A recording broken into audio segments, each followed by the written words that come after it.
अब मैं आप लोग को बताऊंगा मूलक के बारे में, अर्थात रेडिकल्स के बारे में।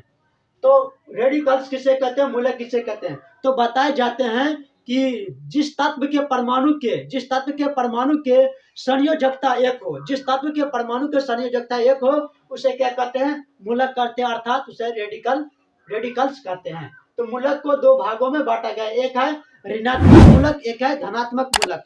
एक है ऋणात्मक मूलक, एक है धनात्मक मूलक। उसको अंग्रेजी कहते हैं negative radicals and positive radicals. तो उसके बाद दूसरी बात यह है कि पॉजिटिव मतलब पॉजिटिव रेडिकल्स को बेसिक रेडिकल्स भी कहा जाता है।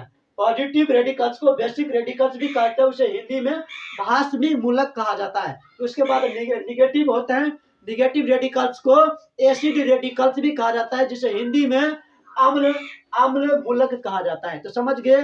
तो मूलक का दो भेद होते हैं, मूलक को दो भेद, निगेटिव एंड पॉजिटिव रेडिकल्स। उसके बाद देखिए एग्जाम्पल के तौर पर बताते हैं। तो ये जो होता है मूलक, ऋणात्मक मूलक क्या होता है? ऋणात्मक मूलक वो होता है, ऋणात्मक मूलक वो होता है जिसमें इलेक्ट्रॉन की क्या करता है, वो प्राप्त करता है। जो मूलक, जो पदार्थ होता है, वो उसमें जो अपना जो संयोजन क्षमता जो होता है, उसका संयोजन क्षमता जो वो उसे प्राप्त करने की क्षमता रहता है। ऋणात्मक मूलक में एक इलेक्ट्रॉन को प्राप्त करने की क्षमता रहता है, उसी को कहते हैं ऋणात्मक मूलक। और जिसमें एक इलेक्ट्रॉन त्यागने की क्षमता रहता है, जिस पदार्थ को एक इलेक्ट्रॉन, जिस पदार्थ के परमाणु को एक इलेक्ट्रॉन त्यागने की क्षमता रहता है, उसे क्या कहते हैं? धनात्मक। और जिसे प्राप्त करने की क्षमता रहता है, किस मतलब क्या चीज? संयोजकता। संयोजकता मतलब इलेक्ट्रॉन, जिस पदार्थ को इलेक्ट्रॉन प्राप्त करने की क्षमता रहता है, एक इलेक्ट्रॉन प्राप्त करने की क्षमता, तो उसे क्या कहते हैं? ऋणात्मक मूलक कहते हैं।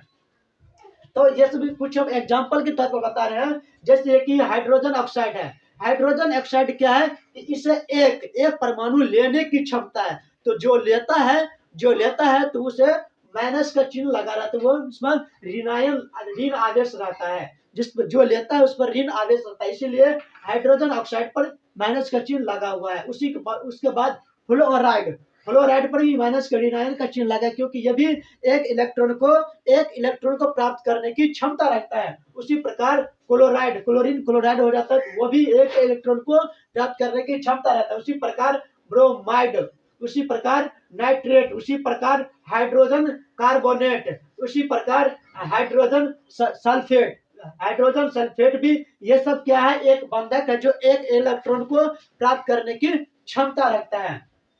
उसके बाद देखिए कुछ ऐसे तत्व के परमाणु होते हैं जो दो इलेक्ट्रॉन को प्राप्त करने की क्षमता रखता है। जैसे कि सल्फर, इसमें से हटा दीजिए हाइड्रोजन, तो इसमें से हटा दीजिए हाइड्रोजन, तो ये हाइड्रोजन कार्बोनेट है, तो कार्बोनेट में हाइड्रोजन हटा दीजिए, तो ये कार्बोनेट हो जाता है। और जब अकेला कार्बोनेट हो जाता है तो दो इलेक्ट्रॉन प्राप्त करने की क्षमता रखता है, दो इलेक्ट्रॉन प्राप्त करने की क्षमता है।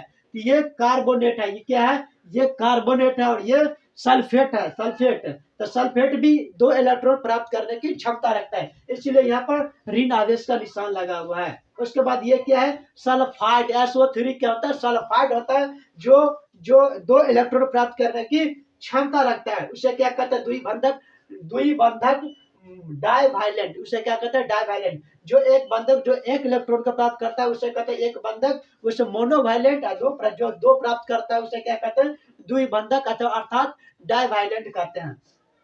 उसके बाद कुछ ऐसे हैं जो तीन इलेक्ट्रॉन को प्राप्त करता है, जिसका नाम है फॉस्फेट। किसका नाम है? फॉस्फेट को क्या होता है? PO4, क्या होता है?